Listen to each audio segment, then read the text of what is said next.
جب میں 21 برس کی نوجوان لڑکی تھی تو انہی دنوں میں میٹرک کا امتحان پاس کر کے فارغ ہو گئی۔ اوپر سے گرمیوں کی چھٹیاں ہو گئیں تو میں نے اپنی امی سے کہا میں اپنی خالہ نورین کے پاس کچھ دنوں کے لیے جانا چاہتی ہوں۔ میری ایک ہی خالہ ہیں جو کہ بہاولپور کے ایک گاؤں میں رہتی ہیں۔ ان کی شادی چند سال پہلے اس وقت ہوئی تھی جب میں پیدا ہوئی تھی۔ اب تو خالہ کا 16 سال کا ایک بیٹا بھی تھا۔ خیر کچھ دیر کی ضد کے بعد امی نے مجھے خالہ کے ہاں جانے کی اجازت دے دی اور بھائی مجھے خالہ کے ہاں چھوڑنے گیا، جو کہ اسی دن ہی مجھے وہاں چھوڑ کر واپس آ گیا۔ میری خالہ مجھے اپنے گھر دیکھ کر بہت خوش ہوئیں۔ اس نے صاف کہہ دیا کہ اتنے عرصہ بعد آئی ہو تو اب 1 مہینے سے پہلے واپس جانے نہیں دوں گی، بس آرام سے یہاں رہو۔ مجھے پہلی نظر میں خالہ کا بیٹا بہت پسند آیا، جو کہ بہت خوبصورت تھا، لیکن عمر میں مجھ سے بہت چھوٹا تھا۔ لیکن خالو میرا بہت عجیب قسم کا شخص تھا، اس کو دیکھ کر خوف آتا تھا۔ کسی وقت تو میں ان کو دیکھ کر ڈر سی جاتی تھی۔ نہ جانے خالہ جو کہ اتنی حسین تھی، پتہ نہیں انہوں نے اس میں ایسا کیا دیکھا اور اس سے شادی کر بیٹھی۔ میری امی نے مجھے بتا رکھا تھا کہ آپ کے خالو نے گاؤں میں کچھ ایسے کام کر رکھے ہیں کہ انہیں خاندان کی خواتین منہ بھی نہیں لگاتیں، ان کے کرتوتوں کی وجہ سے۔ چونکہ گرمیاں تھیں اس لیے خالہ اور خالو رات کو چھت پر سوتے تھے اور میں اور سلمان نیچے صحن میں پنکھا چلا کر ایک ہی چارپائی پر سو جایا کرتے تھے۔ سلمان میرے ساتھ کافی مانوس ہو گیا تھا۔ ایک رات میری آنکھ کھل گئی تو نیند نہیں آ رہی تھی، تو میں نے چھت پر جانے کا سوچا، لیکن اندر سے ڈر بھی لگ رہا تھا کہ کیا معلوم اوپر خالو جاگ رہا ہو اور کیا سوچے گا کہ یہ آدھی رات کو یہاں کیا لینے آئی ہے۔ میں آپ کو پہلے ہی بتا چکی ہوں کہ مجھے خالو کی شخصیت عجیب پر اسرار سی لگی تھی۔ وہ سارا دن مجھے عجیب سی نظروں سے دیکھتا رہتا تھا، لیکن جب میں ان کو دیکھتی تو مسکرانے لگتا تھا۔ خالہ ان کے سامنے کم ہی بات کرتی تھی اور مجھے یوں معلوم ہوتا تھا کہ جیسے خالہ ان سے ڈرتی ہوں۔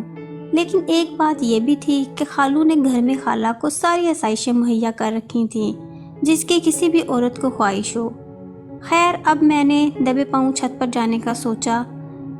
جبکہ میں دبے پاؤں چھت پر چڑھنا شروع ہو گئی، ایک ایک سیڑھی پر بنا آواز پیدا کیے قدم رکھتی گئی۔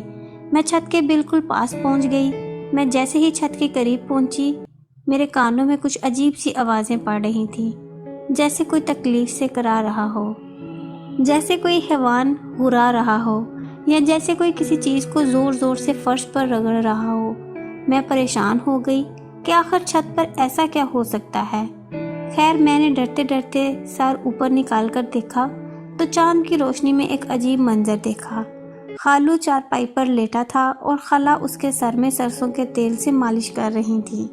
خالو کبھی منہ سے عجیب سی آواز نکالتا اور پھر خاموش ہو جاتا۔ میں یہ سب دیکھ کر بہت حیران ہوئی۔ اتنے میں اچانک خالہ نے گردن گھما کر میری طرف دیکھ لیا اور مسکرا کر کہا کہ آ جاؤ بیٹا، یہاں آ جاؤ۔ میں خالہ کو اپنی طرف پا کر ڈر گئی اور جلدی سے نیچے اتر کر چارپائی پر جا کر لیٹ گئی۔ میں سوچ میں تھی کہ یہ کیا ماجرا ہے۔ انہی سوچوں میں گم تھی کہ میں سو گئی اور جب صبح آنکھ کھلی تو خالہ کچن میں کام کر رہی تھی اور خالو گھر پر نہیں تھے۔ میں منہ ہاتھ دھو کر ان کے پاس چلی آئی اور وہ میرے لیے ناشتہ تیار کرنے لگیں تو اچانک میرے ذہن میں رات والا منظر آ گیا۔